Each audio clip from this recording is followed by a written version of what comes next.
Hi guys, সবাই কেমন আছো? আশা করছি সবাই ভালো আছো। তো আমি খুব ভালো আছি। তো আবার চলে এলাম একটা নতুন ব্লগ নিয়ে। তো আজকে ভাবলাম বাগানে যাব, বাগানে একটা কাজ আছে। তো বাগানে যেতে যেতে দেখলাম রাস্তার অবস্থা দেখুন, বর্ষার জন্য কাদা হয়ে গেছে, একদম যাওয়া যাচ্ছে না।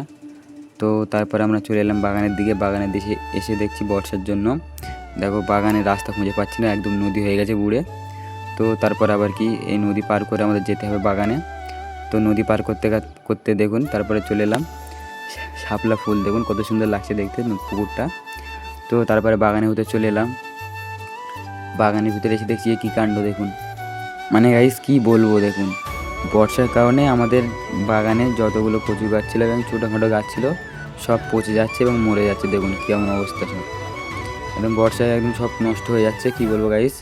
তো তারপরে একটা গাছ দেখাই, দেখো এই যে গাছটা, এই গাছের ফলটার নাম হলো আমাদের দিকে সবেদা। তোমাদের দিকে কী বলে, কী নামে পরিচিত আমাকে কমেন্ট করে জানাবেন।